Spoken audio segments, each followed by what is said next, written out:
جب ہم کھیتی باڑی کے بارے میں سوچتے ہیں تو ذہن میں صرف فصلیں اگانے کا خیال آتا ہے، لیکن حقیقت میں آج کی زراعت دو بالکل مختلف سوچوں، دو فلسفوں کی جنگ کا میدان بن چکی ہے۔ ایک نظام ایسا ہے جو کسان کو بڑی بڑی کمپنیوں کا محتاج بناتا ہے، جبکہ دوسرا اسے فطرت کے ساتھ جوڑ کر مکمل خود مختاری کی راہ دکھاتا ہے۔ تو آئیے ان دو الگ الگ راستوں کو ذرا قریب سے دیکھتے ہیں۔ اس سفر میں ہم دیکھیں گے کہ یہ دو نظام اصل میں کام کیسے کرتے ہیں۔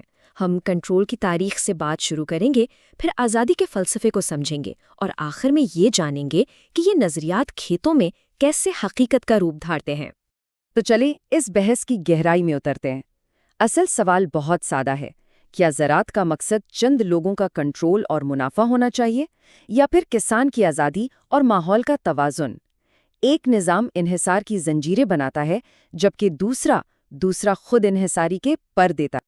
یہاں دو راستے بالکل صاف نظر آتے ہیں۔ ایک ہے تباہی کا راستہ، جہاں چند طاقتور ادارے، چند کمپنیاں ہر چیز پر اپنا کنٹرول چاہتی ہیں، وسائل پر بھی، انسانوں پر بھی اور فطرت پر بھی۔ اور دوسرا ہے تعمیر کا راستہ، جو کسان کو انحصار کی غلامی سے نکال کر مکمل آزادی کی طرف لے جاتا ہے۔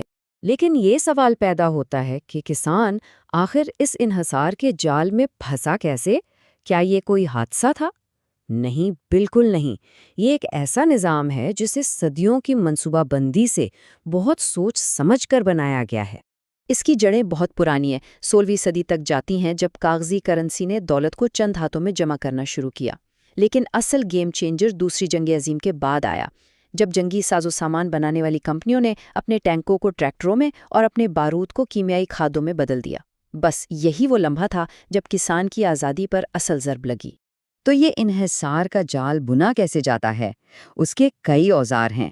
دیکھیں، کیمیائی کھادیں زمین کو ایک طرح سے اپنا عادی بنا لیتی ہیں، جیسے کوئی نشہ ہو۔ پھر آتی ہے بھاری مشینری، جو کسان کو قرضوں کے ایسے دلدل میں پھنسا دیتی ہے جہاں سے نکلنا مشکل ہو جاتا ہے۔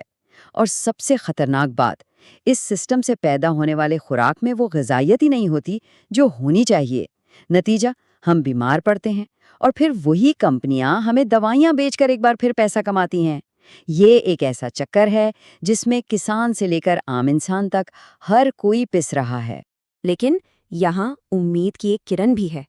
ایک دوسرا راستہ بھی موجود ہے، ایک ایسا فلسفہ جو کسان کو آزاد کرتا ہے اور فطرت کو دشمن نہیں بلکہ اپنا سب سے بڑا دوست سمجھتا ہے۔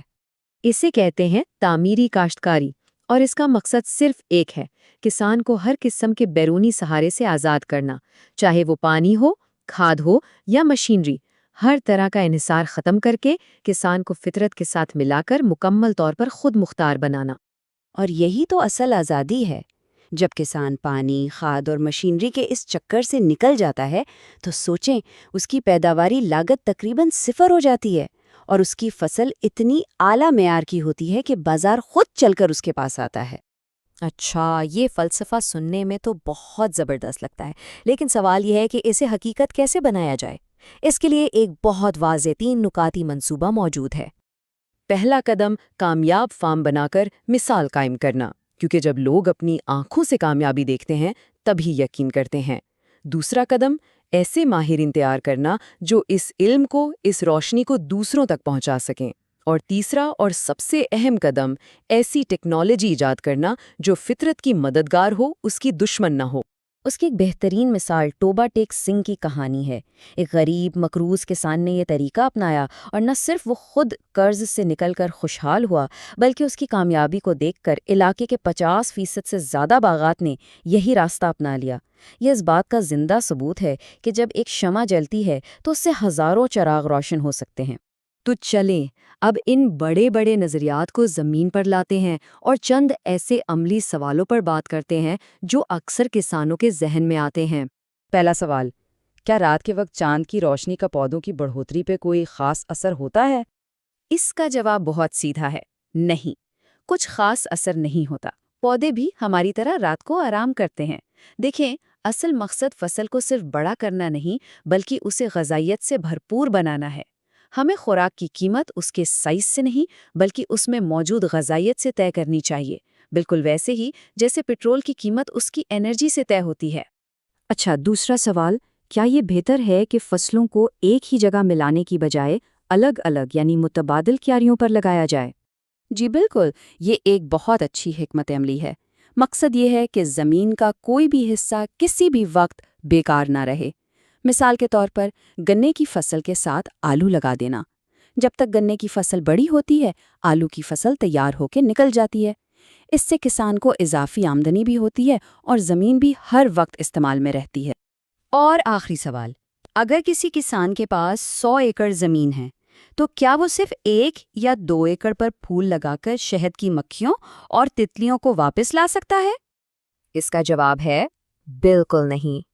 دیکھیے، شہد کی مکھیاں اور دوسرے کیڑے اس وقت تک واپس نہیں آئیں گے جب تک کہ 100 ایکڑ کا پورا ماحول زہر سے پاک نہ ہو۔ یوں سمجھے کہ ایک زہریلے سمندر کے بیچ میں آپ صاف پانی کا ایک چھوٹا سا جزیرہ نہیں بنا سکتے۔ اگر تبدیلی لانی ہے تو وہ مکمل ہونی چاہیے، ادھوری نہیں۔ اور یہی بات ہمیں ہمارے آخری اور شاید سب سے گہرے چیلنج کی طرف لے جاتی ہے، یعنی ان اوزاروں کو، اس ٹیکنالوجی کو نئے سرے سے ایجاد کرنا جسے ہم کھیتی باڑی کے لیے استعمال کرتے ہیں۔ یہ ایک تلخ حقیقت ہے کہ آج تک کی تمام زرعی مشینری نے زمین کو فائدہ پہنچانے سے زیادہ نقصان پہنچایا ہے۔ یہ مٹی کی زندگی کو، اس کے قدرتی نظام کو تباہ کرتی ہے۔ اصل چیلنج اب یہ ہے کہ ایسی ٹیکنالوجی بنائی جائے جو فصل اگانے میں مدد تو کرے لیکن فطرت کے نظام کو خراب کیے بغیر۔ اور آخر میں سب سے بڑا سوال یہی رہ جاتا ہے، کیا ہم اپنی ٹیکنالوجی کو فطرت پر قابو پانے کے آلے کے طور پر دیکھنے کے بجائے اسے فطرت کے ساتھ مل کر ایک بہتر دنیا بنانے کے لیے دوبارہ ڈیزائن کر سکتے ہیں؟ یہی ہمارے مستقبل کا سب سے بڑا چیلنج بھی ہے اور سب سے بڑی امید بھی۔